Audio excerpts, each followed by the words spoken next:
رسوله الكريم أما بعد فأعوذ بالله من الشيطان الرجيم بسم الله الرحمن الرحيم عن أنس قال كان أكثر دعاء النبي صلى الله عليه وسلم اللهم آتنا في الدنيا حسنة وفي الآخرة حسنة وقنا عذاب النار متفق علیہ۔ حضرت امام مسلم نے، امام بخاری نے حضرت سیدنا انس بن مالک رضی اللہ تعالی عنہ سے روایت کی ہے۔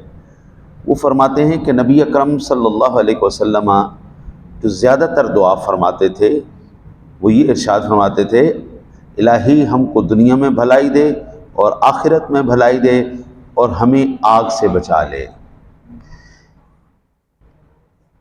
یہ نماز کے اندر بھی دعا مانگی جا سکتی ہے، یہ نماز کے بعد بھی مانگی جا سکتی ہے۔ یہ ایسی جامع دعا، جب آپ دعا پڑھتے ہیں نا رب اجعلنی مقیم الصلاۃ ومن ذریتی، تو اگر آپ کو وقت مل جائے تو پھر یہ بھی پڑھ لیا کریں ربنا آتنا فی الدنیا حسنۃ وفی الآخرۃ حسنۃ وقنا عذاب النار۔ قرآن پاک میں جتنی دعائیں بیان ہوئی ہیں وہ ساری سبحان اللہ ہیں، لیکن جو سب سے زیادہ حضور نے پسند فرمائی ہے وہ یہ والی دعا پسند فرمائی، اللہم آتنا فی الدنیا حسنہ وفی الآخرۃ حسنہ وقنا عذاب النار۔ اس طرح بھی کہا جا سکتا ہے اللہم ربنا آتنا فی الدنیا حسنہ وفی الآخرۃ حسنہ وقنا عذاب النار۔ اس طرح بھی کہا جا سکتا ہے ربنا آتنا فی الدنیا حسنہ وفی الآخرۃ حسنہ وقنا عذاب النار۔ آپ تینوں میں سے جس طرح مرضی آپ ربنا آتنا، یہ تو قرآن پاک کے اندر موجود ہے نا، تو اس لیے آپ اس طرح پڑھ سکتے ہیں اللہم آتنا فی الدنیا حسنہ، یہ حضور نے فرمائی ہے، تو ان دونوں کو ملا لیں گے تو اور برکت مزید بڑھ جائے گی۔ ٹھیک ہے جی، ایک بات ہوگی۔ دوسری بات یاد رکھیں، جو دعائیں اللہ تعالیٰ نے ہمیں سکھائی ہیں، اتنی خوبصورت دعائیں کہ آقا جی فرماتے ہیں کہ اوتیت جوامع الکلم، مجھے جامع کلمات عطا فرمائے گئے، میں بولتا کم ہوں لیکن اس میں معنیوں کے سمندر ہوتے ہیں۔ یہ انہی میں سے ایک دعا ہے، آتنا فی الدنیا حسنہ۔ اب اس فی الدنیا حسنہ کے اندر کیا کیا آ سکتا ہے؟ صحت آ سکتی ہے، روزی آ سکتی ہے، نیکی کی توفیق آ سکتی ہے، دین پر استقامت آ سکتی ہے، حسن خاتمہ ہے، علم و عمل ہے، تمام جتنی بھی دنیا سے متعلقہ چیزیں ہیں وہ تمام کی تمام آپ کی آتنا فی الدنیا میں آ گئی، فی الدنیا حسنہ میں آ گئی، اور وفی الآخرت حسنہ میں آپ کی بخشش ہو گئی، مغفرت ہو گئی، حساب ہو گیا، قبر ہو گیا، حشر ہو گیا، اس میں آسانی اور وہ جو کامیابی کے اعمال کی قبولیت کی دعا ہے، یہ وہاں پر جنت آ گئی، اور پھر وقنا عذاب النار میں دوزخ سے اور اس سے متعلقہ جتنے بھی عذاب ہیں، اس کے اسباب جتنے ہیں، ان تمام سے پناہ آ گئی۔ اب کلمات صرف تین ہیں، آتنا فی الدنیا حسنہ وفی الآخرۃ حسنہ وقنا عذاب النار۔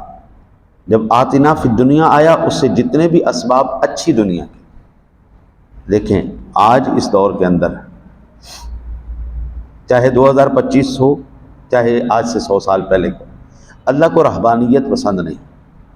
اللہ کو رہبانیت سے مراد یہ ہے کہ بندہ سارا کچھ بیچ وٹا کے تے نکل جائے جنگلاں نوں، پچھلے مردے نے مر جان، بھوکے مرتے مر جائیں، اولاد رلتی رل جائے، یعنی کاروبار دوست یار تباہ ہوتے ہیں تباہ ہو جائے، ہم نے اپنی تسبیح مسلح پکڑنا ہے، ہم نے نکل جانا ہے۔ آج بھی اور 100 سال پہلے بھی یہ بالکل پسندیدہ نہیں تھا۔ اگر ایسی بات ہوتی تو حضور سرور دو عالم صلی اللہ علیہ وسلم سب سے پہلے عمل کرنے والے، حضور کے ازواج بھی تھیں، حضور کی اولاد بھی تھی، حضور نے کام بھی فرمایا ہے، سارے معاملات حضرت وہ راستہ، وہ طریقہ جو سرور دو عالم صلی اللہ علیہ وسلم نے ہمیں بتایا ہے، کائنات میں اس سے زیادہ خوبصورت طریقہ کوئی نہیں۔ آقا جی نے یہ دنیا داری بھی ساری نبھائی ہے، بیوی بچے رشتہ دار کاروبار سارا کچھ، یہ سارا کچھ آقا جی، کیا آپ کو یاد نہیں ہے کہ علماء کرام ہمیں ارشاد فرماتے ہیں کہ اماں جی ختیجہ کا مال لے کر حضور گئے،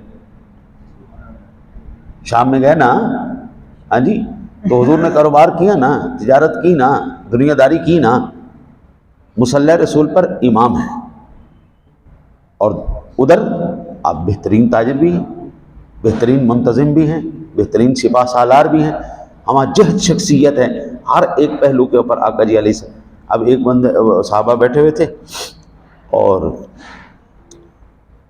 انہوں نے کہا کہ یار کیوں نہ ایسا کریں ہم حضور سرور دو عالم صلی اللہ علیہ وسلم کے معمولات کو دیکھ کر کے نا ہم ان پر عمل کریں۔ ہم ایسا کرتے ہیں، ہم جاتے ہیں ازواج مطہرات کے پاس فردن فردن، بلکہ ہم سارے مل کے جاتے ہیں اور اپنی ماؤں سے سوال کرتے ہیں، امہات المومنین سے ہم سوال کرتے ہیں کہ نبی اکرم صلی اللہ علیہ وسلم کا معمول مبارک کیا ہے، عبادات کا کیا۔ وہ گئے جناب، انہوں نے پوچھا باہر سے، باہر تو وہ جانتے تھے، سارے ملتے تھے، گھر میں حضور نبی اکرم صلی اللہ علیہ وسلم کے معمولات مبارک انہوں نے بتائے کہ حضور آ کے ہم سے یہ کلام بھی فرماتے ہیں، آپ آرام بھی فرماتے ہیں، یہ سارا سلسلہ کرتے ہیں۔ تو انہوں نے نا حضور کی عبادت کو کم جانا، یہ تو بہت کم سی عبادت ہے۔ انہوں نے آپس میں مشورہ کیا، حضور تو امام الانبیاء ہیں، نبی کو تو اتنی عبادت کی ضرورت نہیں ہوتی، وہ اللہ کا مقبول بندہ ہے، تو ہم ایسا کرتے ہیں ہم اپنے اوپر خود عبادت کو لازم قرار دے دیتے۔ ایک نے کہا کہ میں ساری زندگی نکاح نہیں کروں گا، بغیر نکاح کے۔ ایک نے کہا کہ آج کے بعد ساری زندگی میں بستر پر سوؤں گا نہیں۔ ایک نے کہا کہ جناب آج کے بعد میں ساری زندگی جو ہے روزے رکھوں گا۔ بھئی ہم بہت زیادہ صوفی بننا چاہتے ہیں۔ حضور نبی اکرم صلی اللہ علیہ وسلم باہر تشریف لائے، آپ نے پوچھا ہاں بھائی کیا باتیں ہو رہی؟ عرض کی یا رسول اللہ ہم نے آپ کے معمولات کا پتہ کیا ہے، ہمیں پتہ چلا کہ یہ معمولات، آپ تو امام الانبیاء ہیں، آپ کے لیے تو بہت ہیں یہ معاملات بھی، لیکن آقا جی ہمیں یہ کم لگے تو ہم نے پھر یہ ارادہ کر لیا۔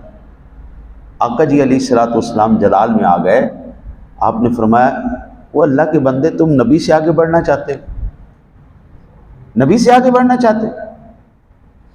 اللہ تعالیٰ نے میرے جسم کا بھی حق مجھ پر رکھا ہے، میری بیوی بچوں کا بھی حق مجھ پر رکھا ہے، میرے اہل و عیال کا بھی مجھ پر حق رکھا ہے، یہ کون سی صوفیت ہے؟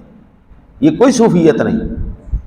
دنیا داری بھی کرو، دین داری بھی کرو۔ میں سوتا بھی ہوں، میں بیویوں کے ساتھ بھی معاملات ہوتے ہیں، ہمارے گھر والے معاملات بھی ہیں، باہر والے معاملات بھی۔ تو یہ قرآن کی آیہ مبارکہ، حضور کی دعا ہمیں یہ بتا رہی ہے وہ اللہ کے نیک بندے دنیا اتنی رکھ کہ آخرت کے لیے تیرے لیے بہترین سامان ہو جائے، یہ نہیں کہ صرف دنیا داری ہو جانا۔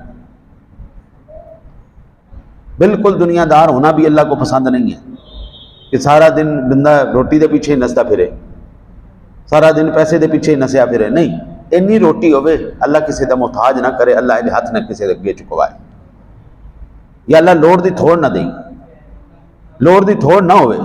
باقی رہی یہ گل کہ خواہشات دا پورا ہونا، تو بابا بڑے بڑے بادشاہ مر گئے، خواہشات دا انہاں دا بھی گھڑا پورا نہیں ہویا، گھڑا پورا نہیں ہونے والا خواہشات، ہزاروں خواہشیں ایسی کہ ہر خواہش پہ دم نکلے، بڑے نکلے میرے ارماں مگر پھر بھی کم نکلے۔ خواہشیں تو بڑی پوری ہوئی ہیں لیکن ابھی بھی پوری نہیں ہوئی، ابھی بھی بہت سی رہتی ہیں۔